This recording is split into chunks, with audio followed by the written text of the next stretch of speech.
Hey, what's up, what's up? Good day sa ating lahat, mga pre. Mga kabayan, shout out sa inyong lahat diyan. Wala na talaga akong maisip na content. Kaya i-share ko na lang sa inyo kung paano ko pinasa yung interview bilang isang game operator kahit walang experience. Pero bago ko i-share sa inyo, shout out muna sa mga tropa ko dyan na nasa Abha, Tabuk at saka sa Riyadh. Shout out sa inyo mga pre. See you after 2 years. At saka sa pamilya ko dyan, shout out sa inyong lahat.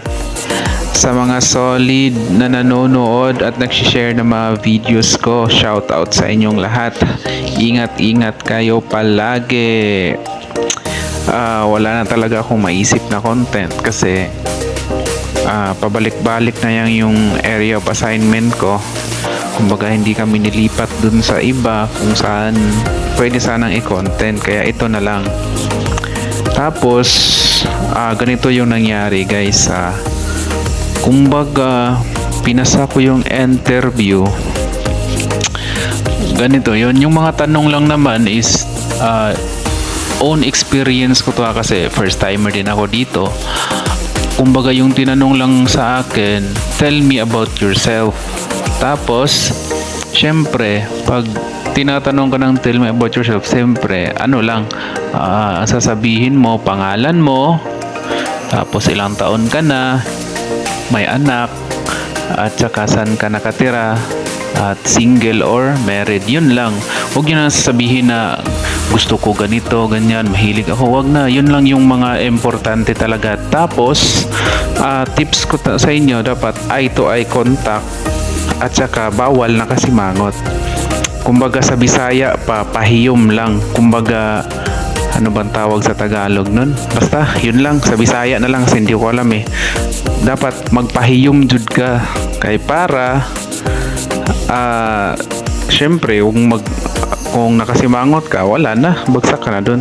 Tapos yun, pangalawa, ang tinanong sa akin, experience. Kumbaga ano yung experience ko sa trabaho. Tapos syempre ang kagandahan dito kung may experience ka, kumbaga naging maintenance ka o technician, ganun, yan dapat sabihin mo. Tapos wag mo nang sabihin yung experience mo nung 2009, 2000. Wag na yung bagong experience mo na. At saka sabihin mo na yun yung gaya na sinabi ko, yung technician ka, kasi baka pagdating mo dito maging ma-promote ka, maging technician ka. Yun, dapat sabihin mo. Tsaka ang huling tinanong sa akin kung anong experience ko sa game operator. Siyempre wala akong experience, kaya sinabi ko na based on my research, ganito, ganyan. Ang problema, mali pala.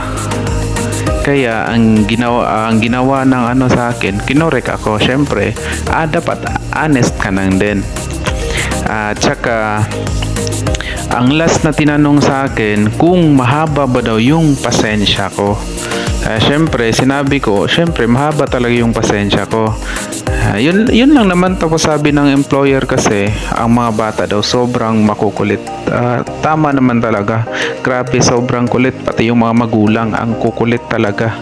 Kahit alam nila na bawal, ipipilit nila.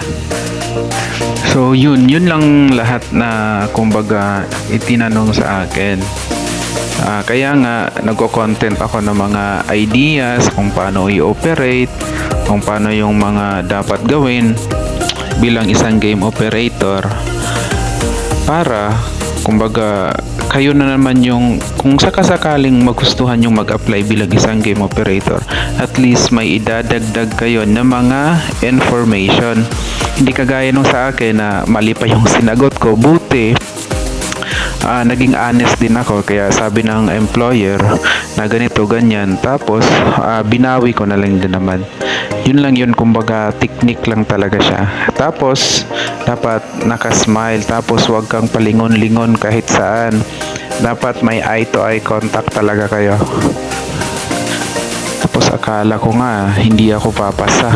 Pero sa awa naman ng Diyos, nakapasa ako at ngayon nandito na ako bilang isang game operator dito sa KSA. Kaya i-share ko lang sa inyo kung sakasakaling magustuhan nyo, pumunta kayo dito. Tapos yun lang yata lahat eh. Tapos isa din pala, dapat kung mag-abroad kayo, dapat buo yung loob nyo talaga kasi wala nang atrasan pagdating nyo dito. Tapos yun lang, kung may natutunan kayo sa video ko, please like, share, and follow. God bless sa inyong lahat. Bye bye.